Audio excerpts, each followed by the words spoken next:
15 अगस्त उस तारीख की बहुत बहुत शुभकामनाएं जो संयुक्त प्रयास है भारत माँ के वीर संतानों के लगभग 200 साल लंबे बलिदान के गाथा का। सन्यासी विद्रोह 1763 से लेकर 1800, जिसके महानायक थे मजनू शाह, चिराग अली, मूसा शाह, भवानी पाठक, देवी चौधरानी। एक लंबी लड़ाई हुई, लंबी दास्तान, जिसमें अपने हथियार कम होने के बावजूद उस अंग्रेजी साम्राज्य से लड़ाई करने की कोशिश की गई। उसके बाद 1857 का विद्रोह, जिसके महानायकों से हम परिचित हैं, भले ही हमारे पाठ्यक्रम में उनका जिक्र नहीं। झांसी की रानी 29 साल की थी जब उन्होंने अंग्रेजी हुकूमत से लोहा लिया, जिसका सूरज कहीं दुनिया में ढलता नहीं था। लड़ते लड़ते लड़ते लड़ते वक्त आया जब झांसी के किले में फौज अंदर पहुंच जाती है तो रानी के लगभग 20-25 फीट ऊपर से घोड़े को लेकर अपने पीठ पे अपने अडॉप्टेड सन को लेके छलांग लगा देती है। और लड़ते लड़ते लड़ते लड़ते जब वो शहीद होने के जब वो जख्मी हो जाती हैं तो किसी हर्मिट, किसी को बोलती हैं हर्मिट को, साधु को, कि उनके शरीर को जला दे।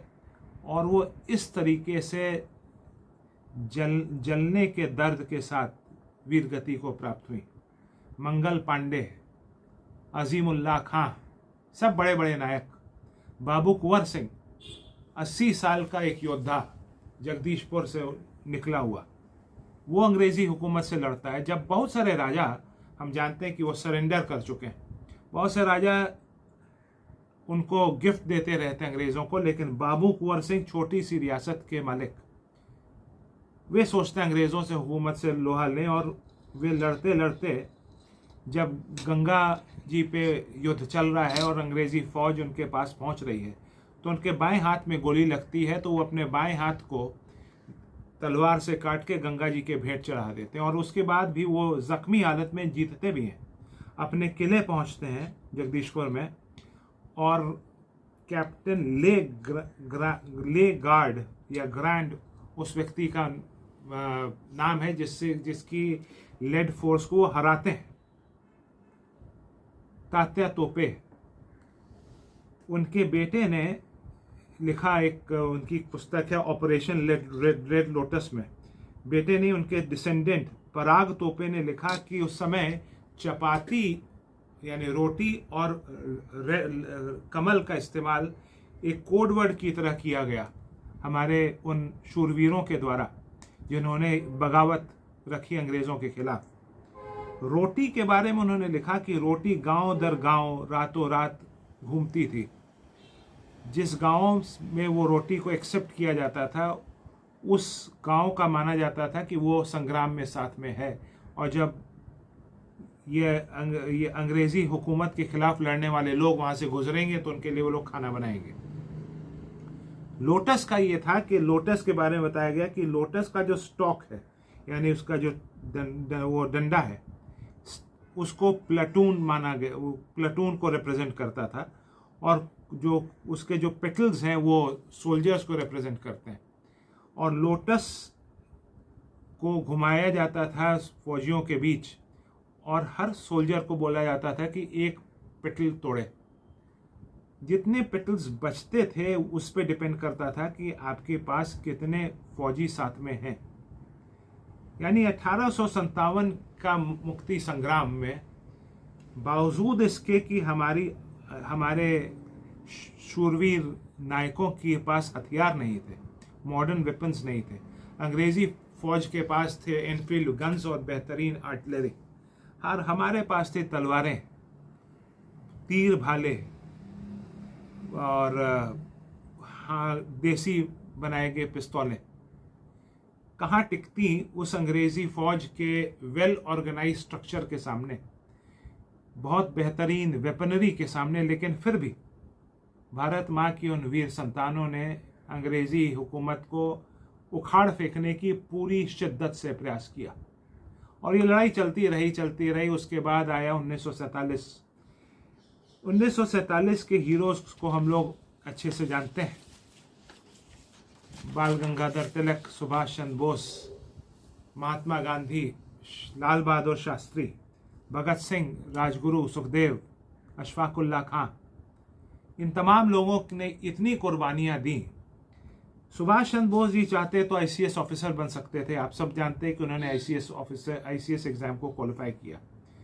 तिलक जी के बारे में ज़्यादा किताबों ने बताया नहीं, लेकिन हम लोग के प्रोफेसर आर के मिश्रा साहब ने लखनऊ यूनिवर्सिटी में बताया काफ़ी साल पहले, लेकिन अभी भी याद है कि तिलक जी को उस उम्र में 6x6 के कमरे में मांडले के जेल में रखा गया, यह सोच के कि वो आदमी बाहर नहीं आएगा। उन पर चार्ज क्या था? केसरी अखबार में सेडिशन का चार्ज था। लेकिन तिलक जी वहां से ठीक ठाक निकल के आए और उन्होंने लिखा गीता रहस्य। गीता रहस्य जो आज भी एक जबरदस्त कमेंट्री है भगवत गीता पे और कृष्ण जी के मैसेज पे और कर्म योग पे। उसके बाद खुदीराम बोस, 18 साल के व्यक्ति, 18 साल का यंग लड़का, सबसे कम उम्र का लड़का जिसको रिकॉर्ड किया गया, जिसका नाम है कि उसको फांसी दी गई। खुदीराम बोस जी को फांसी 11 अगस्त को दी गई और एम्पायर नाम की पब्लिकेशन में 12 अगस्त को छपता क्या है? It is alleged that he mounted the scaffold with his head body erect. He was cheerful and smiling. 18 साल का लड़का। उसके बाद आइए भगत सिंह और उनके साथियों पे। भगत सिंह 23 साल, आज़ाद 24 साल, सुखदेव 23 साल, राजगुरु 22 साल, अशफाकुल्ला खां 27 साल, बिस्मिल 30 साल, रोशन सिंह 35 साल। युवा लोग अपने यूथ को भारत के लिए कुर्बान करके चले जाते हैं। 15 अगस्त इन तमाम कुर्बानियों का संयुक्त प्रसाद है, संयुक्त फल है। भगत सिंह जी के बारे में बताया गया और उनके साथियों के बारे में बताया गया कि उनको जब फांसी पे लिए जा रहे थे तो सब लोग एक दूसरे से गला मिले और उसके बाद डाउन विथ ब्रिटिश एम्पायर, अंग्रेजी हुकूमत को हटाने के लिए उन्होंने नारे दिए। भगत सिंह के बारे में बताया गया कि उनका आखिरी नारा था इनकलाब जिंदाबाद। उधर बिस्मिल ठाकुर रोशन सिंह, 23 मार्च हम लोग जानते हैं कि भगत सिंह जी, राजगुरु, सुखदेव जी को फांसी दी गई।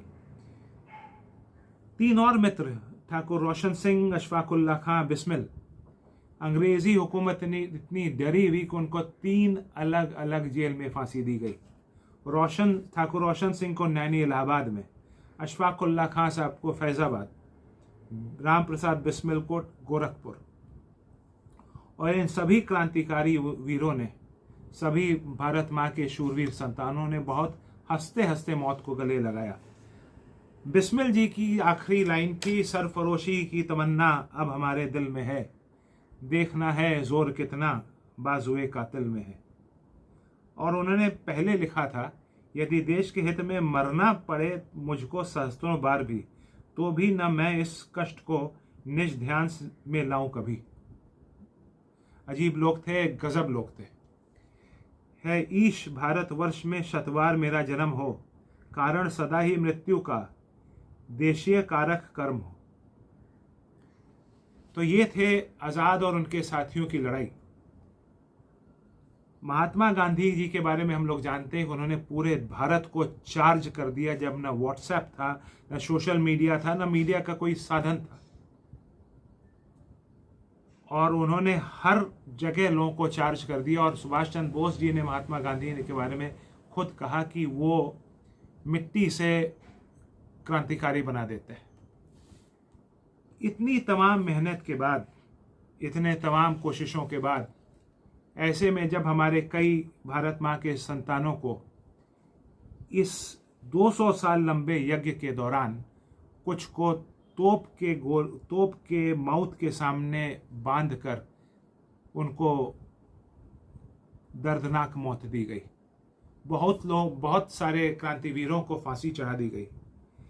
बहुत सारे क्रांतिवीर काला पानी में हजारों के मात्रा में तकलीफ झेलते झेलते वीरगति को प्राप्त हुए। मैंने पढ़ा और पाया कि काला पानी से 238 हमारे क्रांतिवीरों ने भागने की कोशिश करी, सबको पकड़ लिया गया। 87 को फांसी दे दी गई।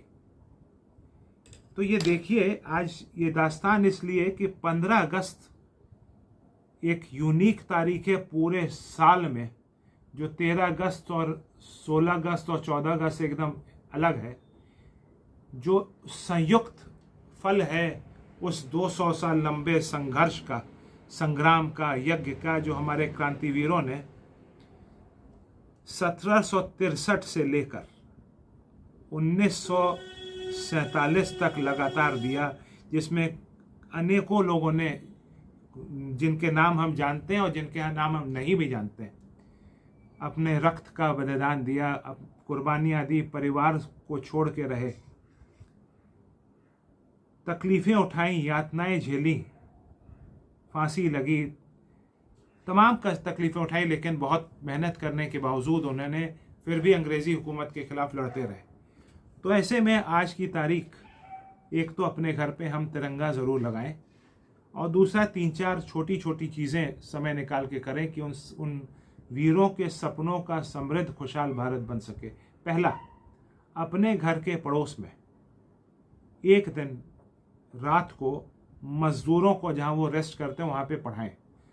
इस आइडिया से वो दिन आए कि वो सोच समझ कर वोट कास्ट करें, उनको बेसिक लिटरेसी दें, थोड़ा सा पॉलिटिकल स्ट्रक्चर के बारे में बताएं, यानी संविधान, लोकतंत्र, वोट का महत्व, कैसे पॉलिटिकल मशीनरी काम करती, थोड़ा सा ज्योग्राफी, भारत क्या है, थोड़ा सा हिस्ट्री, भारत है, भारत का इतिहास, स्वतंत्रता संग्राम के बारे में, लोकतंत्र का महत्व, थोड़ा सा बायोलॉजी, थोड़ा सा साइंस, जियोलॉजी, थोड़ा सा इस पूरे ब्रह्मांड के बारे में उनका रीजनिंग डेवलप करने के लिए कि कैसे रात होती है, कैसे सुबह होती है। ये छोटा एक्सपेरिमेंट हम लोग, छोटा प्रोजेक्ट, मैं और मेरे मित्र विकास अग्रवाल, मोहम्मद शाहन और एक दो और मित्र कभी कभी हर सैटरडे आज से 2-3 साल पहले तक पढ़ा रहे थे, मिठाई वाले चौराहे पे या अलग जगह जहाँ पे मजदूर आराम करते हो। आपसे आग्रह है कि आप जहाँ भी हो, अपने घर के पास जहाँ पे मजदूर आराम करते हो, या किसान या रिक्शे वाले या सब्जी वाले आराम करते हो, वहाँ ऐसी सप्ताह में 1 दिन की क्लास लें। 1 दिन यानी अपने 3 मित्रों के साथ वहाँ पे जितने लोग सो रहे हैं उनको शिक्षित करें, उनको वोट का महत्व बताएं, और उनको बताएं कि अगले हर चुनाव में सोच समझ के वोट दें ईमानदार व्यक्ति के प्रति, जो चाहे किसी पार्टी, किसी जाति, किसी धर्म का हो, कि वो वही स्पिरिट, वही देशभक्ति के लोग आएँ, वही सादगी के लोग आएँ, जैसे आज़ाद, भगत सिंह, अशफाकुल्ला खां, बिस्मिल जैसे लोग। जब हर वोट सोच समझ के सत्य के पक्ष में पड़ना शुरू होगा, तो हर पार्टी में सत्ता और विपक्ष में भले लोग आएंगे, और जब ऐसा होगा तो और ईमानदार लोग आएंगे, तो भारत दोबारा सोने की चिड़िया बनने की ओर बढ़ेगा। तो एक तो ये छोटा सा प्रयास, और बहुत खूबसूरत प्रयास है। 168 घंटे होते हैं सप्ताह में, 2 घंटा राष्ट्र के लिए, जो सारी समस्याओं के जड़ पे हमला करता है।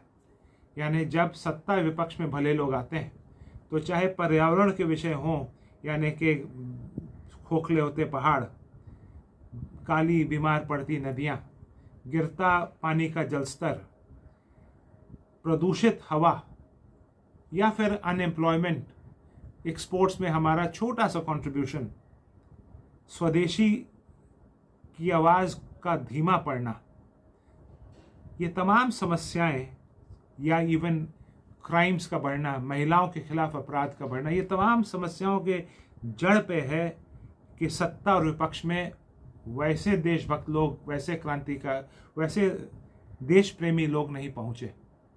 तो हम अपने देश को शिक्षित करें अपने घर के पड़ोस में। दूसरा कार्य, अपने देश की मिट्टी, हवा, पहाड़, जंगल की शुद्धता बनाए रखने का प्रयास करें। कम से कम इनऑर्गेनिक वेस्ट क्रिएट करें, क्योंकि इनऑर्गेनिक वेस्ट हमारी मिट्टी, हवा, पानी सबको जहरीला बनाता है। एक भी फालतू जलते लाइट को व्यर्थ न जलने दें। बिजली का कंजम्पशन और वेस्टेज दोनों कम करें, यह सोचकर कि एक यूनिट बिजली जो आप बचाएंगे वो किसी स्कूल में बच्चों को पढ़ने के काम आएगी, किसी फैक्ट्री में प्रोडक्शन के काम आएगी, या किसी अस्पताल में किसी और अच्छे कार्य में आएगी। उसी तरह पानी का एक एक बूंद जो बचाएंगे वो किसी और हिंदुस्तानी के पीने के काम आएगा। पॉलीथीन या इनऑर्गेनिक वेस्ट का इस्तेमाल नहीं करेंगे तो आपकी देश की मिट्टी अच्छी रहेगी। और इन सब का एक पर्यावरणीय पक्ष भी है कि ग्रीन हाउस गैसेस का एमिशन कम होगा तो ग्लोबल वार्मिंग में कमी आएगी। जंगल नहीं कटेंगे, अपने सड़कों को चौड़ा करने के लिए, अपने 8 घंटों को 3 घंटा करने के लिए, अपनी रफ्तार के लिए जिस धड़ल्ले से हम दोनों तरफ के पेड़ काट दिया करते हैं और रोड चौड़ी कर देते हैं, ज़रूरत हो या ना ज़रूरत हो, वो भी बंद होगा, क्योंकि अपने बच्चों के हिस्से के पेड़ हम काट दिया करते हैं। तो एक पर्यावरणीय पक्ष है और ये है। तीसरा, आप अपने स्कूल, कॉलेज, कोर्ट में 4 दिन छांट लें साल के, और उस दिन कुछ ना कुछ फंक्शन करें। उसमें पहली तारीख है 12 जनवरी, स्वामी विवेकानंद जी का जन्मदिन। इस दिन कोई गोष्ठी हो, लेक्चर हो, सेमिनार हो, क्योंकि स्वामी विवेकानंद एक नेशनलिस्ट सेंट थे। दूसरी तारीख 27 फरवरी, आज़ाद जी की शहादत दिवस। या तो उस दिन का सामने शाम को या किसी वक्त चर्चा हो आज़ाद जी के बलिदान के बारे में और उन सपनों के बारे में जिसे लिए वो इस दुनिया से रुखसत हुए। और अगर इतना नहीं हो सकता हो तो उनकी तस्वीर हो एंट्री पे, जैसे हम लोग हाई कोर्ट में बुधवार में करते हैं, लोग फूल चढ़ाते हुए अंदर जाएं। उसके बाद 23 मार्च, जब 3 मित्रों को, भगत सिंह, राजगुरु सुखदेव जी ने शहादत, फांसी अपनाई हमारी खातिर। और चौथी तारीख 19 दिसंबर, 3 और मित्र 3 अलग अलग जेलों में, ठाकुर रोशन सिंह, अशफाक उल्लाह खां बिस्मिल, राम प्रसाद बिस्मिल ने हमारी खातिर फांसी अपनाई हंसते हंसते। ये सभी लोग चाहते तो वे भी एक सामान्य जिंदगी बिता सकते थे। तो इन 4 तारीखों को आपका school, college, residential welfare society, bar association, आपका दफ्तर, आपका हॉस्पिटल, आपके बैंक, जहाँ भी हो, या तो शाम को एक गोष्ठी हो या एक तस्वीर रखी हो जिस पे लोग फूल चढ़ाते हुए जाएं। क्योंकि राष्ट्र प्रेम की भावना 140 करोड़ भारतीयों को जाति, मजहब, भाषा, क्षेत्र से ऊपर उठकर एक सूत्र में बांध सकती है। तो ये 2-3 छोटे छोटे प्रयास। और चौथा, 15 अगस्त और 26 जनवरी के दिन उन वीरों को याद करें और उन्हें प्रण लें, उन्हें वचन दें कि आप अपने व्यक्तिगत स्तर पर उनके सपनों का समृद्ध, खुशहाल भारत बनाने का प्रयास करेंगे। ध्यान रहे कि अंग्रेजों ने हमारे राष्ट्र से उत्साह पटनायक, एक रिनाउंड इकोनॉमिस्ट हैं, उन्होंने कोलंबिया प्रेस में छपी कि पब्लिकेशन में कहा गया कि हमारे यहाँ से कितना लोग लूट कर ले गए अंग्रेज, तो वो है $45 ट्रिलियन। शब्दों में, रुपए, करोड़ों में 1 ट्रिलियन $100 1 लाख करोड़ का है। तो 45 ट्रिलियन डॉलर यानी 45 के बाद 45 लाख करोड़ रुपए, इतनी कम से कम भारत से लूट हुई है।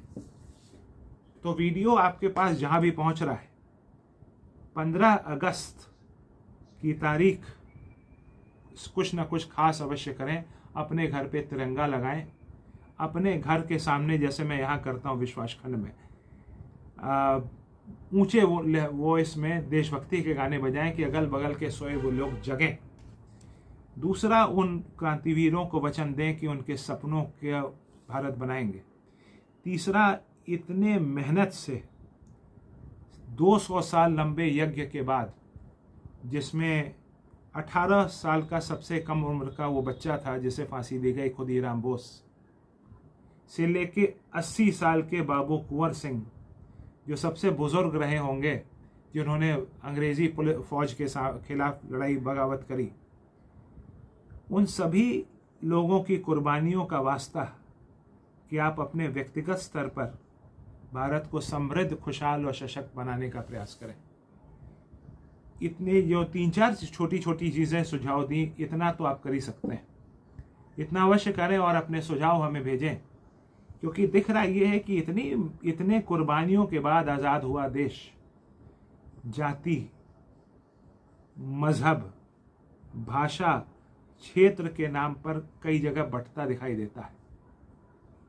चुनाव में आप देखिए, जाति के आधार पे वोट मांगे जाते हैं, बटोरे जाते हैं।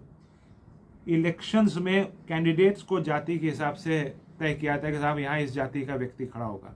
यही बात मजहब के साथ, यहाँ जहाँ हिंदू ज़्यादा है वहाँ हिंदू खड़ा करेंगे, मुसलमान ज़्यादा है वहाँ मुसलमान खड़ा करेंगे, सिख ज़्यादा है वहाँ सिख खड़ा करेंगे। वैसे ही भाषा, लड़ाई इस बात की कि भाई तुम ये भाषा बोलते हो, हम ये भाषा बोलते हैं। चौथी लड़ाई प्रांत, तुम इधर के हो, हम इधर के हैं, हम इधर के तो तुम हमें वोट दो। मात्र इतने पे, इतने मेहनत के बाद आज़ादी मिली, वो अगर इस तरीके से बर्बाद करने का प्रयास लोग करें तो उनके कोशिशों को नाकाम करिए। अगले हर चुनाव में ग्राम सभा, म्यूनिसिपैलिटी, उसका नेक्स्ट हायर स्ट्रक्चर स्टेट, प्रदेश और राज्य और सेंट्रल गवर्नमेंट के स्तर पर ईमानदार के पक्ष में वोट दें, चाहे वो किसी जाति, किसी पार्टी, किसी मजहब का हो। उसके अलावा वोट देने ज़रूर जाएं। बड़े मुश्किल से आज़ादी मिली है, ये ध्यान रखें। इसीलिए थोड़ा सा ये लंबा वीडियो, पता नहीं कितना लंबा हो रहा है, जिसमें 18 साल का सबसे छोटा खुदीराम बोस और 80 साल के सबसे बुजुर्ग बाबू कुंवर सिंह, जिनके बारे में हम जानते हैं इनसे भी कम उम्र के लोगों ने कुर्बानियाँ दी, उनसे भी अधिक लोगों के उम्र के लोगों ने बलिदान दिया। उस आहुति को व्यर्थ न जाने दें। अंत में 15 अगस्त की दोबारा शुभकामनाएं। अपने सुझाव हमें भेजें कि कैसे हम अपने व्यक्तिगत प्रोफेशंस, अपने व्यक्तिगत ऑक्यूपेशंस के साथ साथ परिवार का दायित्व निभाने के साथ साथ अपने मातृभूमि को खुशहाल, समृद्ध और सशक्त बनाने का प्रयास करें। और ये भी याद रखें कि भारत का जगना दुनिया के लिए ज़रूरी है। भारत का उठ खड़ा होना, भारत का सशक्त और समृद्ध होना दुनिया के लिए ज़रूरी है, क्योंकि भारत ही है जो दो अलग अलग विचार रखने वाले लोगों को, संस्कृतियों को, देशों को, एकदम डायमेट्रिकली ऑपोजिट विचार रखने वाले लोगों को वासुदेव कुटुंबकम एकम सद बहुधा विप्रा वदंती के आधार पर जोड़ सकता है, प्रेम से रहना सिखा सकता है। भारत ही एक देश है जो इंसान को प्रकृति के साथ खिलवाड़ करने से रोक सकता है। वो बोलता है कि त्याग पूर्वक ही प्रकृति के संसाधनों का उपभोग करिए। इस तरह के फलसफे, और वो सबकी शांति की बात करता है। वो शांति जो हिम्न है उसमें, तो ऐसे तमाम हीरे जवाहरात हमारे दर्शन के दुनिया में देशों के बीच शांति ला सकते हैं और इंसान को प्रकृति के साथ बैलेंस बनाते हुए रहना सिखा सकते हैं। तो 15 अगस्त के मौके पर आप सबको दोबारा उन क्रांतिवीरों का वास्ता कि व्यक्तिगत स्तर पर जो 3-4 चीज़ें आग्रह की वो ज़रूर करिए। पहला, अपने घर के बगल में सप्ताह में एक बार क्लास शुरू करिए कि वो दिन आए कि एक वोट सत्य के पक्ष में पड़े, सादगी के पक्ष में पड़े, ईमानदारी के पक्ष में पड़े, फिर वो चाहे किसी पार्टी में हो। दूसरा, पर्यावरण को अपने देश के बचाने का प्रयास करिए। पहाड़, जंगल, हवा, नदियाँ, इन सब की शुद्धता बनाए रखने का प्रयास करिए, क्योंकि सभी नष्ट हो रहा है कॉरपोरेटाइजेशन में। तीसरा, अपने व्यक्तिगत स्तर पर सुबह से उठने से लेकर रात के सोने तक हर एक्टिविटी को एनालाइज करिए और जो भी प्रकृति विरोधी मिले उसको मिनिमाइज करिए। चौथा, ग्रीन हाउस गैसेस का एमिशन कम करने का प्रयास करिए। ये छोटी छोटी चीज़ें हैं, और भी बेहतर चीज़ें होंगी जो आप सोच सकते हैं। आइए हम सब मिलकर भारत को एक समृद्ध, खुशहाल, सशक्त राष्ट्र बनाने का प्रयास करें, जैसा कि 1770 से लेके 1947 के बीच हमारे वीरों ने सोचा होगा, जिसके लिए बलिदान दिया होगा। धन्यवाद। वंदे मातरम।